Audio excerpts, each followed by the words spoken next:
Quando falamos em saúde, vem logo à mente atividade física, um sono de qualidade, uma alimentação saudável, né? Cuidado com a saúde mental, tudo isso é válido.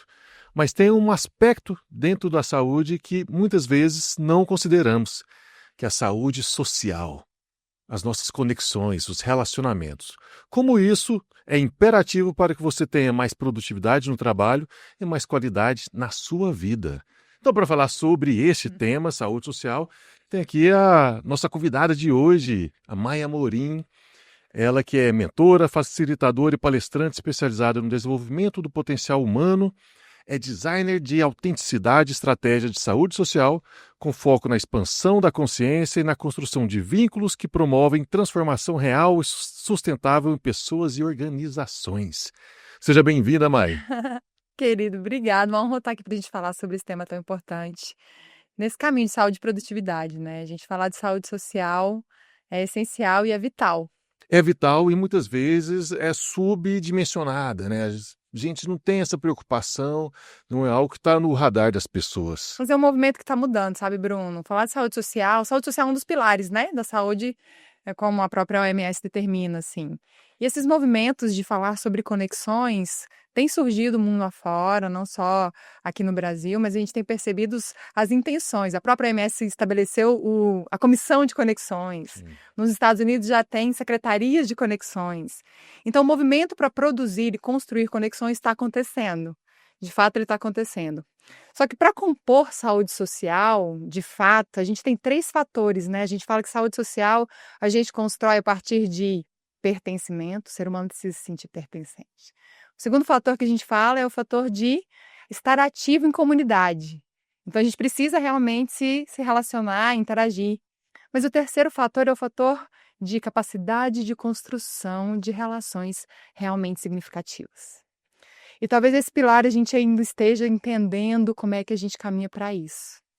É engraçado a gente falar disso, porque a gente fala de uma epidemia de solidão que a gente está vivendo. Sim. No mesmo movimento que a gente está vivendo a epidemia de solidão, a consequência disso, a gente está vendo ampliar esses movimentos e políticas e estratégias para promoção de conexões, o mundo das comunidades surgindo. E aí tem uma pesquisa recente que aconteceu agora em 2024, da Ipsos agora do Brasil, Global Trends, soltou que o brasileiro, mais de 72% dos brasileiros têm a necessidade de ficar sozinho. Então, olha só, quanto mais a gente se conecta, mais sozinho a gente se sente. Porque nós, brasileiros, somos o país mais solitário do mundo. O país que mais se conecta, o terceiro país que mais se conecta nas redes sociais, é o país que, no calor humano, a gente se interage, né, o tempo todo, ainda assim é o país onde as pessoas se sentem mais solitárias. Pois é, eu queria pegar esse ponto. Nossa sociedade é uma sociedade hiperconectada. Temos estímulos virtuais a todos os tempo momentos, todo. uma série de amigos na rede social o tempo todo, e estamos passando por essa epidemia de solidão. Isso não está contrabalanceado? Existe um paradoxo, né, Sim. no meio disso tudo. E aí essas buscas por ampliar essas conexões, a nossa sede de quanto mais conectar seria o caminho melhor, mas o oposto está acontecendo, essa necessidade de ficar sozinho, e aí a gente se depara com a epidemia da solidão por 2 vieses, se conectando, se sentindo sozinho, se conectando e querendo estar sozinho. Mas querer estar sozinho é solidão ainda? É uma Você deseja isso? necessidade, é necessidade vital diante de um burnout social que a gente está vivendo. A gente está vivendo um esgotamento relacional. Quanto mais a gente se relaciona, mais esgotado a gente fica. E sabe por que isso? Porque nós, seres humanos, temos um limite de conexões que a gente consegue suportar cognitiva e emocionalmente. Imagine que nós tem um estudo de Robin Dunbar, que é um antropólogo, também um pesquisador, ele fala que a gente tem um limite de 150 relações que a gente consegue suportar simultaneamente. Isso nós temos, e esses 150 estão todos os pacotes, tá? Estão todas as camadas de relações que a gente tem. As pessoas que a gente encontra uma vez por ano, até as pessoas que a gente convida para o aniversário, os familiares e amigos mais próximos, e as relações realmente significativas. Só que essas a gente consegue suportar somente 5. De 3 a 5. Então, se a gente consegue suportar de 3 a 5 relações significativas, e são essas que abastecem aquele potinho lá, de um dos fatores que compõem a saúde social, como é que a gente consegue, de fato, ampliar esse fator de saúde social? Porque os outros dois, teoricamente, estão sendo abastecidos, né? O de comunidade, de pertencimento, a partir dessas necessidades de conexão. Ao mesmo tempo, a gente está caindo em esgotamento relacional. Como é que a gente constrói, então, relações sem cair em esgotamento relacional? Eu Então, acho Mai, que como que a gente essa... constrói relações sem cair em esgotamento relacional? Então, existem alguns caminhos.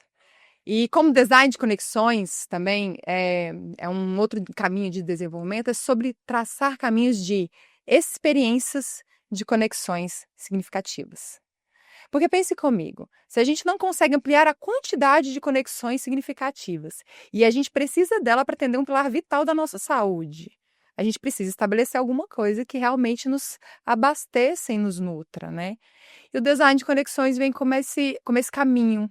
É sobre desenhar rituais e experiências de conexões.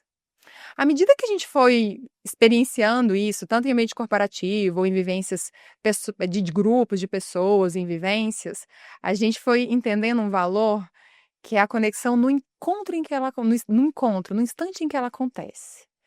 Talvez esse, Bruno, seja o caminho da gente promover e abastecer aquele potinho quando a gente consegue dar valor à conexão como organismo vivo. Aí eu trago um outro olhar, que aí já vai mais para o caminho de sistêmicas, assim, que tem um outro professor que eu sou apaixonada, que chama-se Guilhermo Inchigaray. Ele é um espanhol, hoje vive no Uruguai, mas ele é um idealizador do que a gente chama de teoria de circulares. Ele dá valor exatamente, é um dos maiores implantadores de conexões de constelações organizacionais. É uma referência de diagnósticos e de facilitação de constelações organizacionais. Ele traz para a gente exatamente o valor do encontro enquanto ele acontece, na troca, no instante. Esse campo energético que acontece nessa troca é um caminho que gera a experiência de conexão profunda, que abastece o nosso potinho de saúde social. Então, pense, a gente tem uma necessidade vital, mas a gente não consegue ampliar a quantidade, talvez o caminho seja só a gente estar presente em todas as trocas para que elas aconteçam e nos nutram, assim. A gente estar presente, o outro estar presente Né? e a troca ser significativa, que nem sempre é. Exato.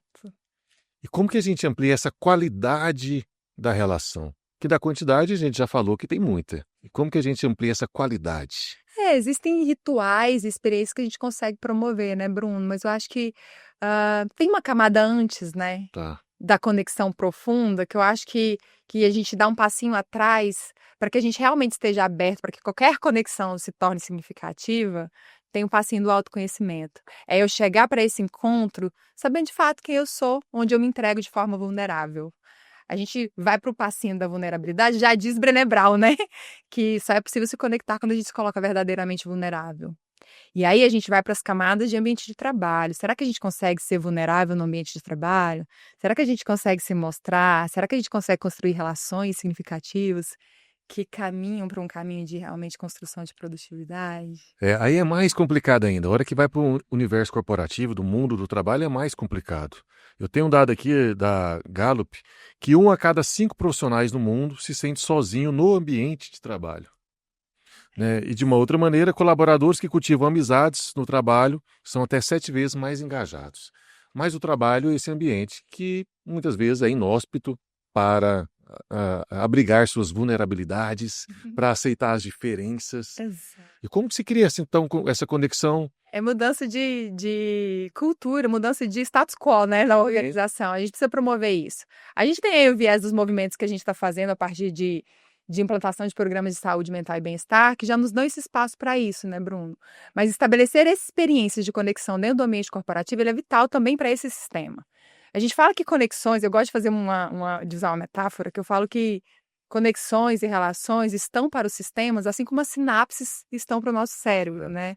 Então, assim, um neurônio sem sinapse, né, senhor neurociência? Um neurônio sem sinapse paralisa a funcionalidade do sistema neural. As pessoas sem as relações, elas paralisam o sistema funcional das organizações, das famílias e da sociedade. Em um dado momento, se as pessoas deixam de se conectar, trava o sistema em sociedade. Então, olha a camada da necessidade e da vitalidade para os nossos sistemas sociais diante das relações. É vital, não só para o ser humano, indivíduo, no aspecto de saúde, que a gente já entendeu o impacto da solidão, a gente já entendeu os impactos físicos que a gente sente, mas para além disso, né, é uma necessidade vital para os sistemas sociais. Então, né, se a gente não olha para isso, vai travar mesmo. Quando a gente volta para como estabelecer estratégias de construção, é estabelecer rituais mesmo para que as pessoas se conectem e abrir espaços, né? Eu gosto de fazer um caminhozinho de, de infinito, que é assim, o primeiro passo é dar espaço para vulnerabilidade, porque com ela a conexão acontece. Quando a conexão acontece, a gente constrói um espaço de confiança, e isso se torna um ambiente seguro, que dá espaço para vulnerabilidade e conexão, e a gente faz um círculo aqui que gira a partir de um ambiente seguro. Aqui a gente constrói uma conexão significativa, uma conexão profunda. A gente já deu espaço para isso. Uma conexão significativa em um ambiente seguro dá espaço para autenticidade. As pessoas podem expressar quem elas são. A partir desse momento, elas conseguem, expressando sua autenticidade, elas conseguem ser altamente criativas e inovadoras. Aí a gente entra num outro espaço, a partir disso, que é engajamento. As pessoas criativas e inovadoras incorporam os projetos que compõem em si. E aí a gente cai num outro caminho, que é o da alta performance. Então, imagine que não existe alta performance sem vulnerabilidade. Não existe alta performance sem conexões. De cá é uma linha de abastecer conexões profundas, e de cá é abastecer o que compõe, dar espaço para a autenticidade se manifestar, que gera alta performance de fato, aquela que se sustenta, aquela que dá espaço para o flow acontecer, que é a partir de criatividade, inovação, é o que promove engajamento no colaborador. Então, assim, né, é isso que a gente precisa no ambiente corporativo, não tem como mais a gente fugir disso. Ô, Mai, fantástico isso, né? Você traz uma visão de uma forma muito clara e com estratégias para execução. Mas a pergunta é, aonde que a gente se perdeu? Que hoje a gente precisa de estratégias para criar conexões, para aprofundar nossos laços.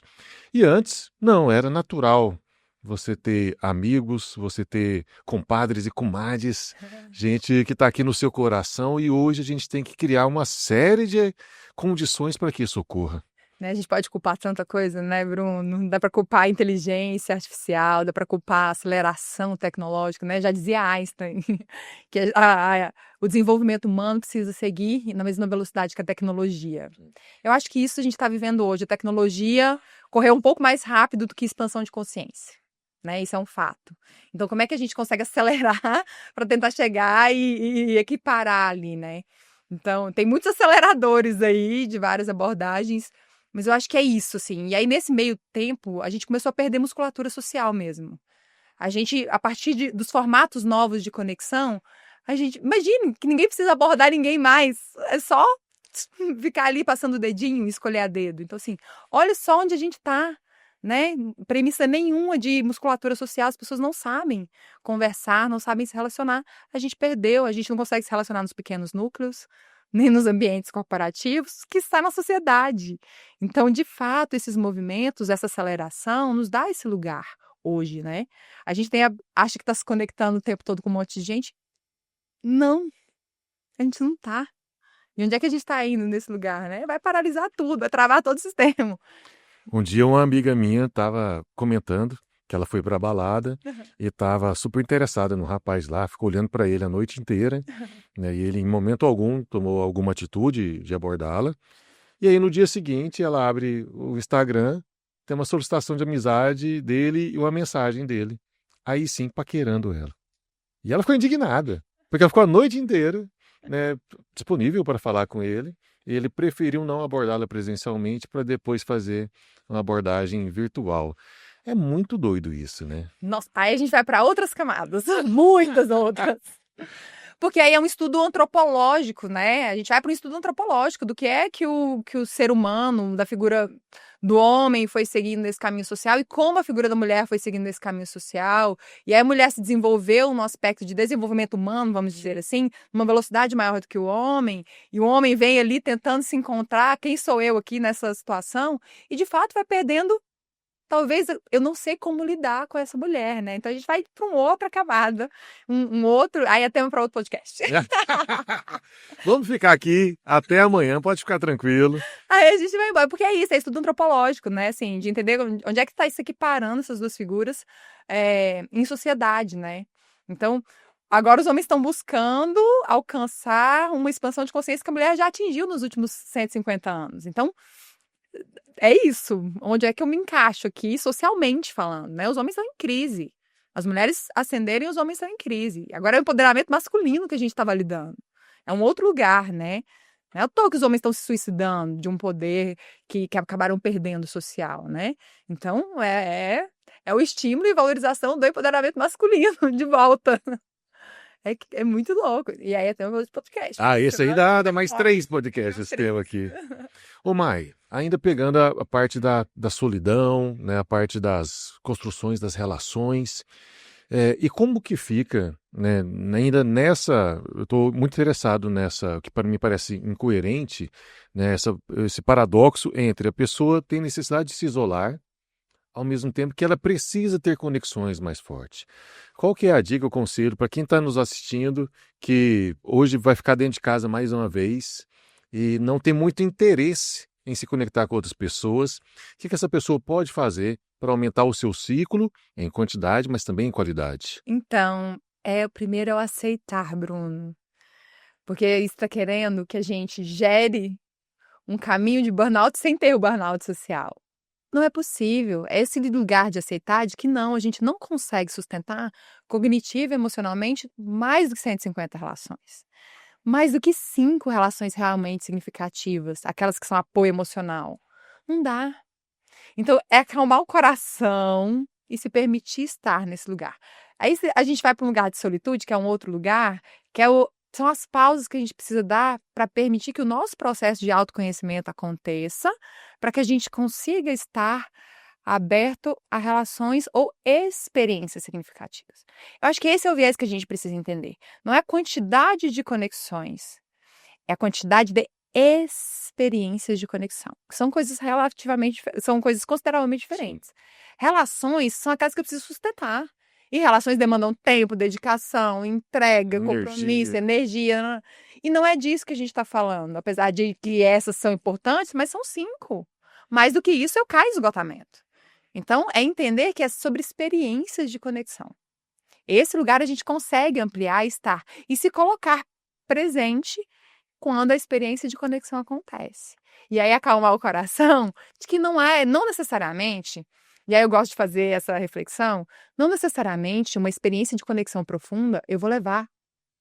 Vai se tornar uma amizade, vai se tornar uma relação que eu vou precisar sustentar.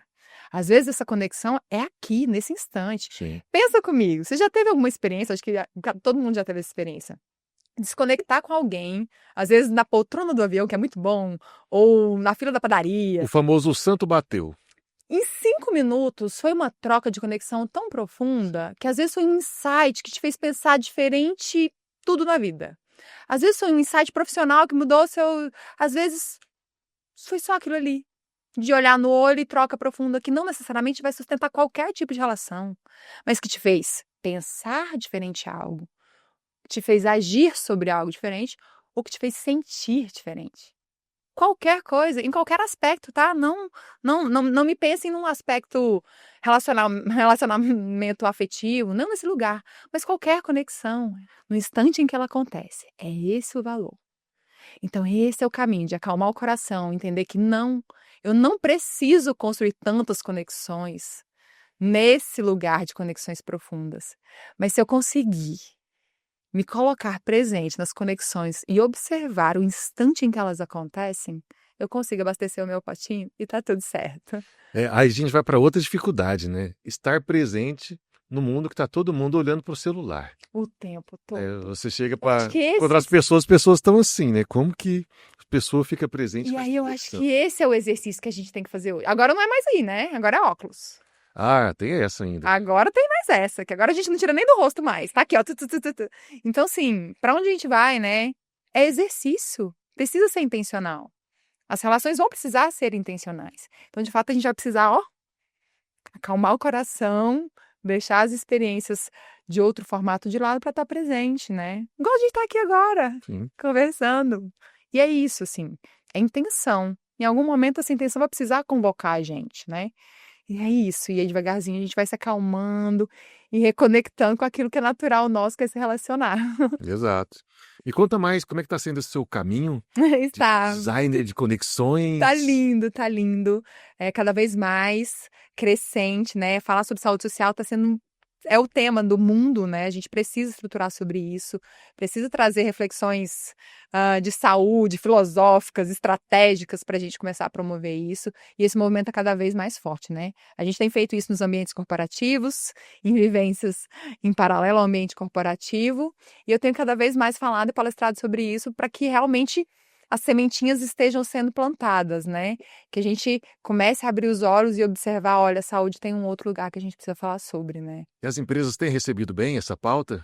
As empresas com amplitude de consciência estão mais abertas, né? Eu falo que artefatos e experiências de design de conexões, sobretudo no eixo Rio-São Paulo, Sul, né? Assim, Sul-Sudeste, são empresas que são um movimento que já acontecia ou já acontece mais frequente. O que a gente está tentando fazer agora é uma transição para que não sejam movimentos soltos, né? Uma ação só, solitária, para que a gente quer promover um contexto e uma intervenção para que se torne uma transformação de hábitos realmente cultural Perfeito. na organização. Porque é isso, né? Você soltar uma sementinha ali e não dar sustentabilidade para isso, ela se perde. Então, e falar sobre relações não dá mais para ser só uma sementinha. É algo vital para o ser humano, para as organizações e para nós enquanto sociedade. É verdade. Se alguma empresa quiser procurar a Mai Amorim, como é que faz? Tem 2 caminhos, mas o principal deles é o Instagram mesmo, é o eumai com y, ponto amorim. Ali tem alguns caminhos, né, a gente trabalha com workshops, com palestras, tem uma consultoria, tem uma formação de promotores aí de bem-estar e saúde mental nas organizações. Tudo a gente está falando sobre isso, sobre saúde social, sobre bem-estar no ambiente de trabalho.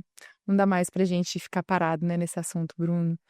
É sobre a gente entender que as organizações que sustentam a nossa sociedade podem sair do lugar de ser a fonte de adoecimento para a fonte de desenvolvimento, expansão de consciência e de construção de relações. É fazer desse caminho um caminho de desenvolvimento do ser humano. Perfeito. Então, você que quer construir uma conexão significativa, já segue lá, eumai com y.amorim. Fica conhecendo essa fera e leva também para sua empresa aí todo o trabalho que a Mai faz.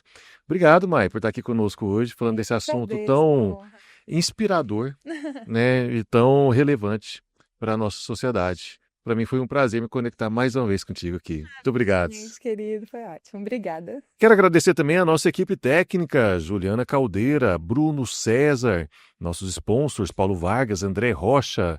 E minha gratidão a você que nos acompanha aqui no Saúde Mais Produtividade. Muito obrigado e te vejo no futuro.